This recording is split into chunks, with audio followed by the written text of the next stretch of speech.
Hi everyone, it's Mark. Welcome back to my channel. Today I'm going to talk about the craziness in the stock market recently. Specifically, I'm going to talk about the run-up in GameStop, AMC, and Nokia, with the main focus on GameStop because that's where all the hype has been. By the end of this video, you'll know what happened, why it happened, who the players are, and whether you can profit from this, whether you should get involved, or whether you should just stay out entirely. And finally, what I think about the whole situation. So I'm really pumped to share this information with you. First, if you haven't already subscribed, if you could do that, I would really appreciate it. And as always, if you could help me out with that YouTube algorithm and smash the like button.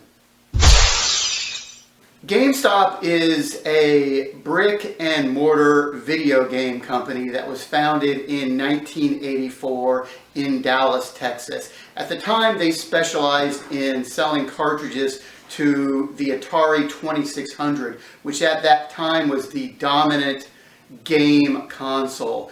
They grew to over 5,500 stores in the United States, Canada, Australia, New Zealand, and Europe. They eventually peaked at over $9 billion in sales with over $400 million in profit. That peak was in 2015, and GameStop had a market selling consoles and video games, as well as creating a market for used video games in which consumers could bring in games that they had already played, trade them in for a store credit, and eventually use that store credit to buy new video games. And then GameStop would also sell the used video games that the consumers brought in. However, in 2016, the video landscape began to change. Publishers were no longer distributing their games on compact discs. Instead, they were offering them as a digital download directly to consumers. This had a lot of great benefits for the publisher. Specifically, they didn't need to buy or manufacture compact discs. They didn't have to create labels. They didn't have to ship the compact discs. They didn't have to make packaging even. Additionally, they were able to cut out the middleman. They didn't have to pay a company like GameStop to store and sell their product. They delivered it directly to the consumer. This was a fantastic win for the publishers, saving them a lot of money. However, it was a huge, huge hit to GameStop. They quickly found that they had no product to sell at all. By 2020, sales had dropped to $6.4 billion, and the company actually lost over $400 million. They lost money the last 12 quarters in a row up to 2020, and the stock price fell every year from 2013 to 2019. You can see by this stock chart that the stock bumped along fairly well at a nice valuation until we get to about 2016, where it's a steady drop down to the bottom. And then Wall Street bets happened. Reddit is a social media platform in which users can comment and vote on discussions that are created by other users. They can comment and discuss on finance. They can comment and discuss on stocks. They can comment and discuss on GameStop stock. Wall Street Bets is a subreddit, a individual community that is dedicated to discussing stock and option tradings. Now, before I go into what Wall Street Bets had to do with the roller coaster ride that is GameStop's stock price recently, I need to talk a little bit about hedge funds and Wall Street in general, because they all have a big part to play in this as well. In the stock market, you can either be long a stock, which means you buy the stock and you make money when it goes up. In that case, the most you can lose is the amount that you invested, because the stock can only go down to zero. It can't go below that. So if you buy a stock for $50 and it goes to zero, then you lose $50. On the opposite side, you can borrow a stock that someone else has and sell it short. That means you're betting that the stock will go down. In that case, the amount you can lose is unlimited, because the stock can go up as much as forever. If you sell short a stock at $50 and it goes up to $100, then you lose $50. If you sell short a stock at $50, it goes up to $500, then you lose $450, and so on all the way up.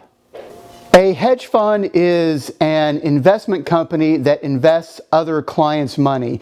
They use risky strategies to make money, which include selling short stocks, which I just talked about, as well as options, which are shorter term bets on the way that a stock will move. It could be either up or down. They take a lot of risk to make money because they always feel that they are the smartest people in the room and that they can contain and manage that risk. In 2019, a Reddit user named Roaring Kitty began posting about his positions in GameStop. Specifically, he was buying the stock. He felt that the stock price did not correctly represent the future prospects of the company. He felt that the stock price was being pushed artificially low by the short sellers who were betting against the company. Additionally, he felt that the stock price did not represent the opportunities that GameStop would have for sales with the next generation of gaming consoles that were about to come out in the market.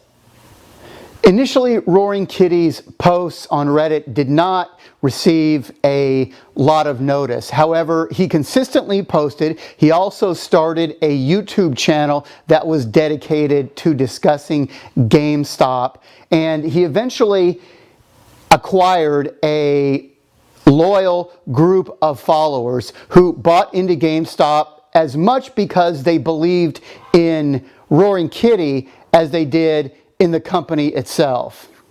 Then, through financial documents, the people on Reddit, Roaring Kitty and his group of followers, found that two hedge funds, Melvin Capital and Citron, were heavily short GameStop.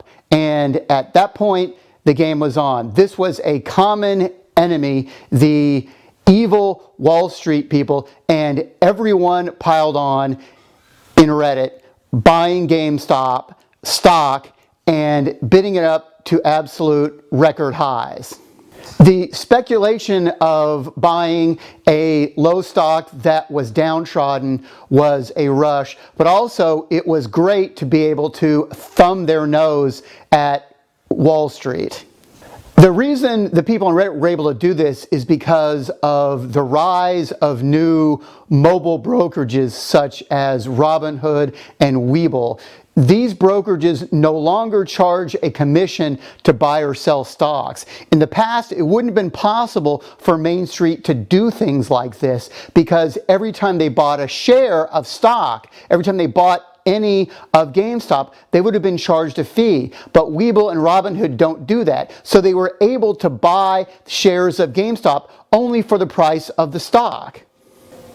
As the price of GameStop began to rise with the buying from all these Redditors, the short sellers had to cover their positions. They were losing a lot of money and they didn't want to lose more. Additionally, there was an absolute limit to what they could lose because of the cash that they had in their brokerage account. So they began buying GameStop stock in order to close out their short position and return the shares that they had borrowed. This buying from the short sellers forced the price up even more, which then caused more short sellers to have to sell. This is what is called the classic short sale squeeze. So what do I think about all this? Well, no one's crying for hedge fund managers at all. They're spoiled brats who manage a company that has spoiled brats for clients. You can hate the CEOs of major corporations, but at least they make a lot of money because they make products that a lot of people buy. Hedge fund managers make even more money and they don't make a product at all. But there is another side to this story, and that's the YOLO story. One time I was in Las Vegas and I watched a casino employee walk up to a blackjack table. It was a $100 minimum table, so he reached into his pocket and he pulled out a wad of bills. It was apparent to me that he had just been paid. So he put a $100 bill down on the blackjack table and paid and lost.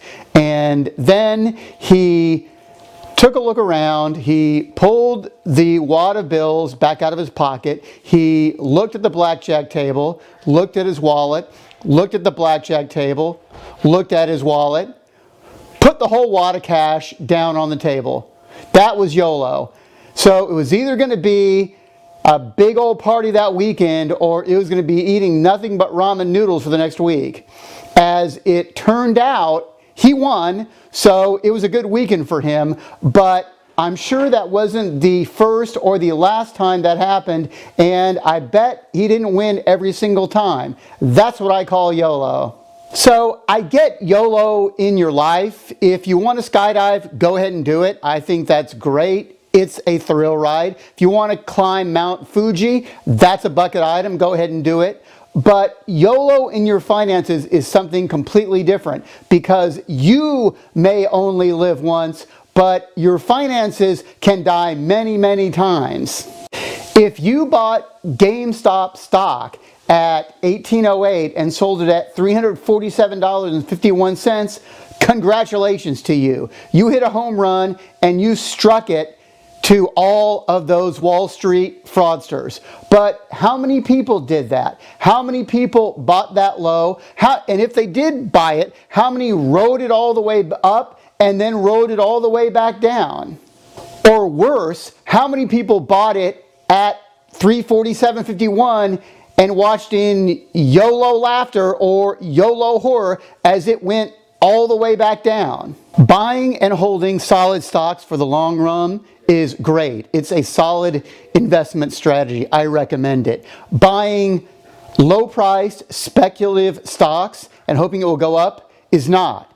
It's gambling. It's also called the greater fool theory, which means I don't care how much I pay for this stock as long as there's a greater fool out there that I can find who will pay me more for it tomorrow. That works great until it doesn't.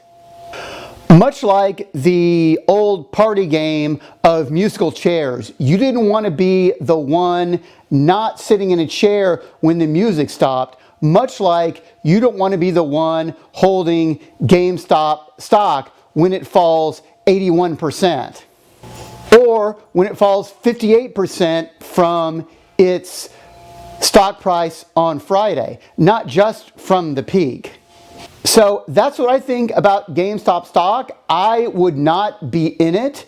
I think it's a speculative play, and I think it's probably going to go down. I wouldn't short it either because obviously the Redditors have shown that they can push this stock up if they really want to. But there are plenty of people who also got hurt on the way down.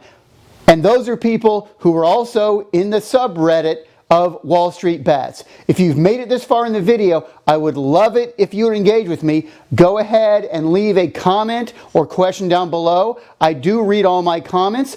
I'll see you next time. Thanks.